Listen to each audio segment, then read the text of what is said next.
দীর্ঘ 10 বছর ধরে বেআইনিভাবে নদীর চর দখল করে সেখানে ইটভাটা চলছিল বলে অভিযোগ। উত্তর 24 পরগনার বাদুড়িয়া পুরসভার 16 নম্বর ওয়ার্ডের চরগনপাড়া পাশ দিয়ে বয়ে গেছে ইছামতি নদী। অভিযোগ, প্রায় 400 বিঘা জমি দখল করে বেআইনিভাবে এলাকার 5টি ইটভাটা চলছিল এখানে। মুখ্যমন্ত্রীর নির্দেশের পর সরকারি এই জমি উদ্ধারে তৎপর হয় বাদুড়িয়ার ভূমি রাজস্ব দপ্তর ও বাদুড়িয়া পুরসভা। বিজ্ঞপ্তি দিয়েছে পুরসভা। ইটভাটা বন্ধ হয়ে যাওয়ায় আতান্তরে এলাকাবাসী ও ভাটার শ্রমিকরা। সমস্ত ভাড়া বন্ধ, লোকজন কাজ করতে পারছে না, খাবে দাবি ঠিক।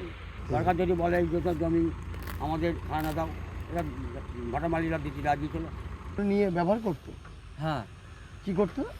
এই এখান থেকে মাটি কাটতো, এই মাটি কেটে ওরা ইট করে পোড়াতো।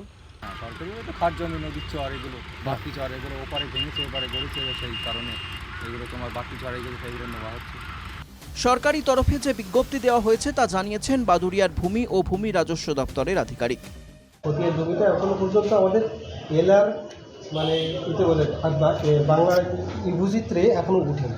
এই জমি সরকারের মানে পশ্চিমবঙ্গ সরকারের অধীন, বিনা আইনে প্রবেশ নিষেধ বলে সরকারি বোর্ড লাগানো হয়েছে।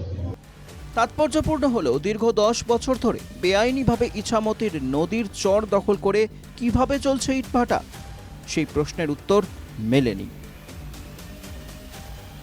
উত্তর 24 পরগনা থেকে সঞ্জীব সরকারের রিপোর্ট, NKTV বাংলা।